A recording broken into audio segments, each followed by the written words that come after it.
Little Bobby was only 6 years old.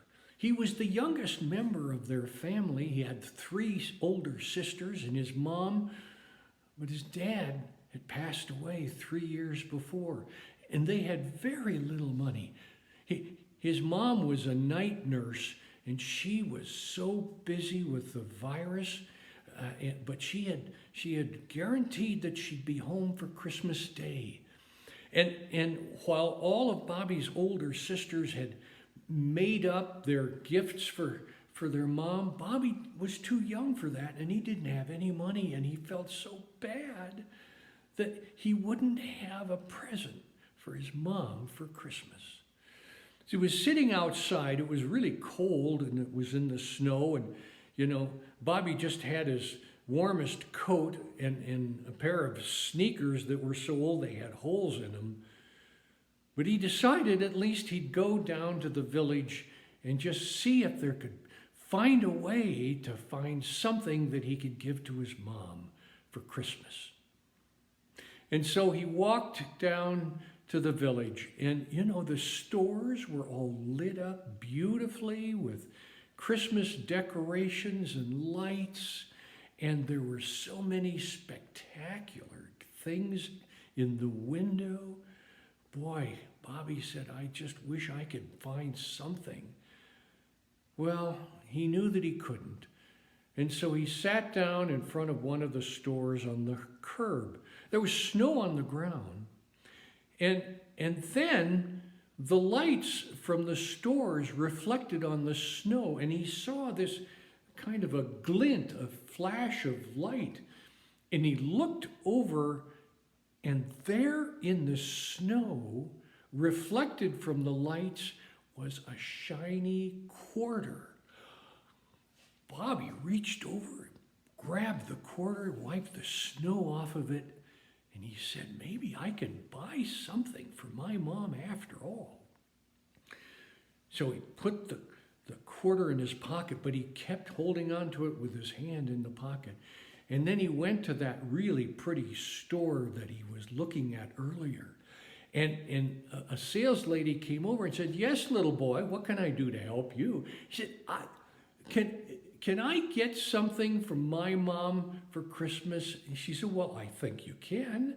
She says, how much do you have to spend? He said, well, I only have a quarter. She looked at him and said, I'm so sorry, but we don't have anything in this store that you can buy for just 25 cents. Well, Bobby just turned around and said, fine, and he walked outside. And he was about to go to the next store, but he realized that it wasn't going to work.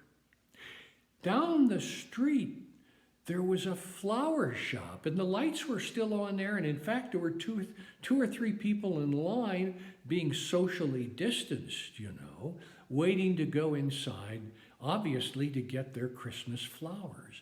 Well, Bobby walked over there and he waited until there was a gap in the line. He opened the door and went inside. And there was a man at the counter along with a woman kind of in the back. And he was handling the orders for the folks who were there. In a break between customers, Bobby went over and said, sir, would it be possible for me, I only have a quarter, but could I buy a single flower that I could give to my mother for Christmas?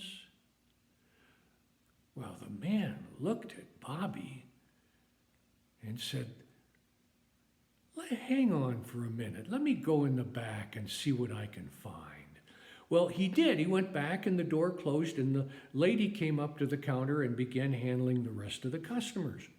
And one after one, the customer picked up their flowers and left. And it was getting very close to 5 o'clock, and it looked like the shop was going to close. But the man didn't come back.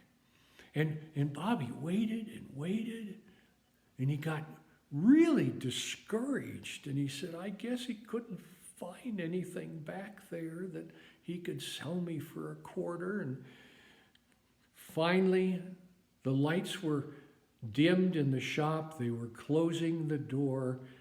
And Bobby turned to go out, and the back door opened in the shop, and the man came out with a whole handful of beautiful red roses with long stems.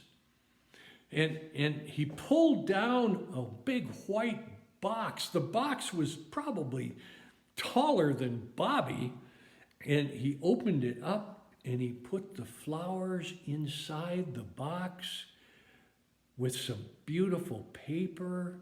And then he closed the box and he wrapped it with a beautiful silver ribbon and found a red and green bow and put it on top. And Bobby said, that must have been the last flowers, and he didn't find anything for me. And the man then said, little boy, come over here, please. And Bobby went over and said, yes, sir. He said, you know, we've got a special just today, a special on a dozen long-stemmed red roses for 25 cents. Bobby said, really?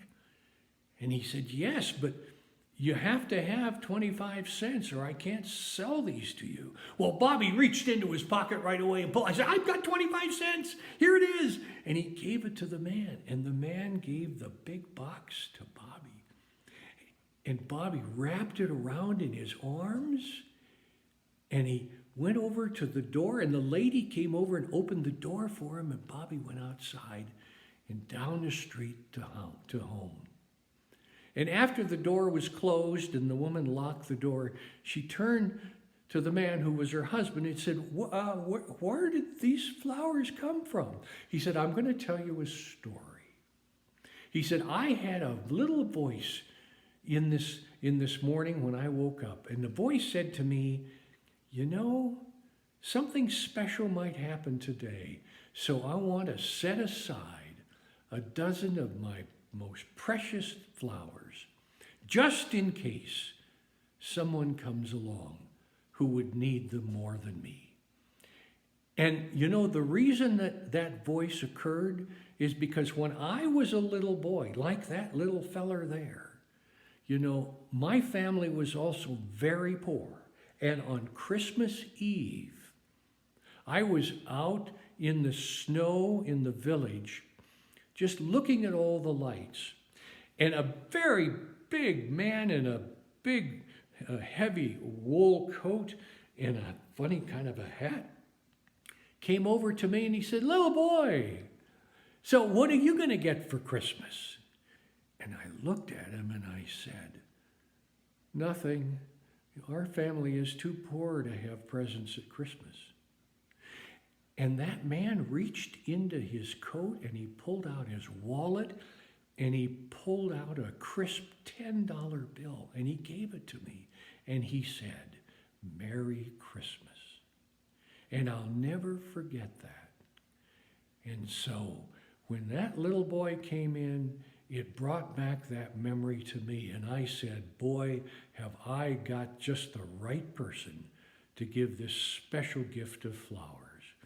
Well, his wife looked at him with a tear in her eye, and she put her arms around him, and they gave each other a great big hug. And then they said to each other, Merry Christmas. And that's the story of little Bobby and his gift to his mother for Christmas.